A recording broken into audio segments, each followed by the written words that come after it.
Evet başkanım. 13 tane zıplarımız var başkanım. Evet. Vatandaşın ulaşım olarak en basit Gaziantep ulaşabileceği en temiz yerlerden bir tanesi. Evet.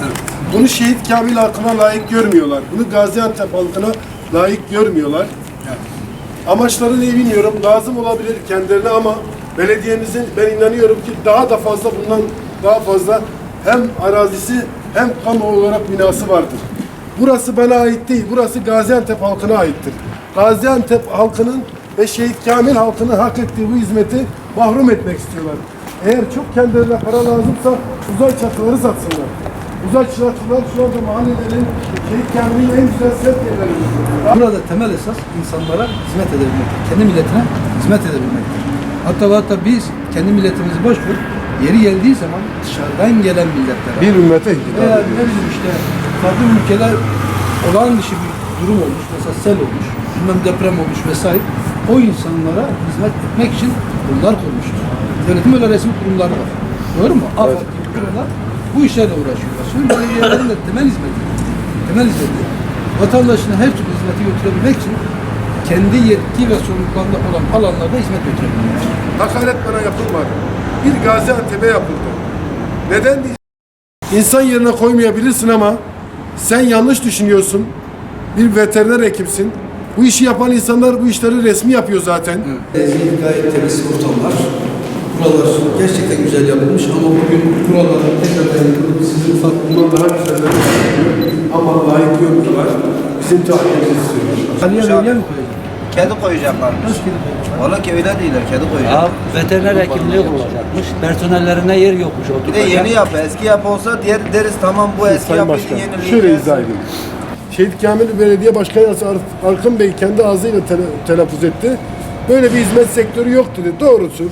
Yani biz belki başka bir dünyada yaşıyoruz ama bizim yaşantımızda, örf ve adetimizde, bizim kültürümüzde ada, kurban kesmek diye bir kültür var ve bu işi yapanlar da var. Belki kendisi kabul etmemiş olabilir. Kendisi bizi esnaf yerine koymamış olabilir ama biz bu işi yapıyoruz ve benim gibi bu işi yapan Antep'te en az 300 kişi var. Bize intikal eden sorunlarla, güzel paralar bize intikal eden sorunlarla ilgileniyoruz. Bugün de kasap esnafımızın iş yerlerinin kapatılması, tahliye edilmesiyle ilgili sorunlar bize ulaştı. Bunlarla ilgili geldik, yerinde bilgi aldık. Kasap arkadaşlarımızla görüşüp gerekli bilgileri aldıktan sonra tetkiklerimiz sürecek. Fakat bizim inancımız gereği, bizim inandığımız sosyal devlet, olması gereken sosyal ve hukuk devletlerinde belediyeler kanunlarla kendilerine verilen görevleri yapmak zorundadır. Bunlardan bir tanesi de bütün vatandaşlarına hizmetin rahat bir şekilde götürülebilmesi. Buradaki kasap arkadaşlarımıza bir yer tahsis edildi. Geçen belediye başkanı döneminde yer tahsis edildi. Fakat bugünkü gelen iktidar, belediye iktidarı bu arkadaşlarımızı alıp başka yere tahliye etmek istiyor. Bu normal bir şey görüyoruz. Biz bunu normal görüyoruz ama arkadaşlarımıza yeni alternatif yerler yapılmadan oldu bittiye getirerekten buradan çıkartılması ve komik gerekçelerle çıkartılması bize doğru değil. Biz Hüdapar Gaziantep İl Başkanlığı olarak gerek belediye başkanlığı nezdinde gerek diğer kurumlar nezdinde arkadaşlarımıza yardımcı olabilmek adına bu işin takipçisi olacağız. Arkadaşlarımızın mağdur edilmesi, halkımızın mağdur edilmesi, özellikle ulaşım noktasında halkımızın çok rahat ulaşabilip de burada ihtiyaçlarını gördüğü bir yerin kapatılması, alternatif yerler yapılmadan esnafımızın burada çıkartılmasını biz doğru bulmuyoruz.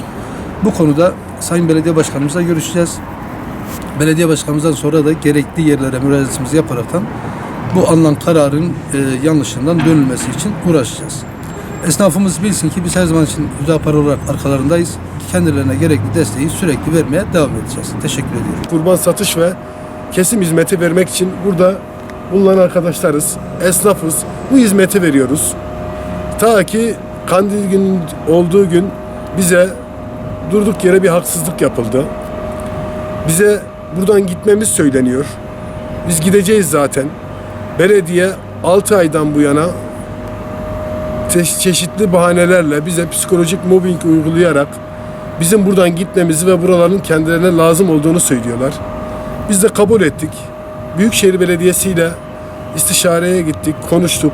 Organize besi bölgesi var. Burada hayvancılık yapılan bir bölge. Kendileriyle de istişare ettik. Kabul ettiler tekliflerimizi. Bize yer tahsis ettiler. En fazla Kurban Bayramı'nda bize buradaki yeni yapılacak yerlerde dükkanların verileceğini söylediler. Biz de kendilerine burada Şehit Kamil Belediyesi Başkan Yardımcısı özellikle Arkın Bey'e bunu söyledik. Bize biraz müsaade edin. Biz zaten gideceğiz. Mahkeme kadıya mülk olmaz.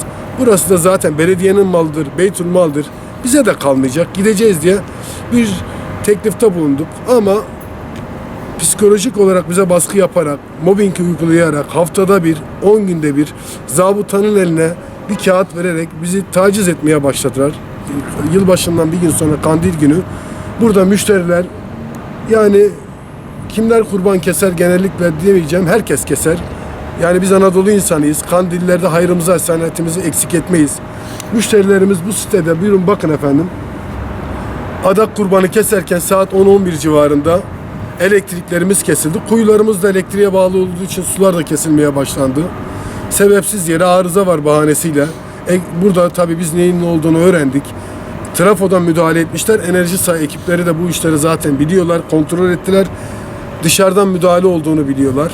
Gördüler ve istişare kendileriyle de irtibat kurdular. Dediler ki buradan trafodan sizi kesmişsiniz. Bizi mağdur ettiler. Karanlıkta buradaki insanların yarısı gitti. Müşterinin yarısı gitti. Karanlıkta pisliği görünce temizlik hizmeti veremedim. Karanlıkta koyunu kesemedim. Hayvanıma yemimi atamadım. Akşam mal güvenliğim olmadı burada. Bizi 2 gün boyunca rezil ettiler efendim. Evet. Burası beytülmaldır zaten. Evet. Devletin malıdır. Benim bir şeyim yok. Kiracıyım. Kiramı ödüyorum. Başka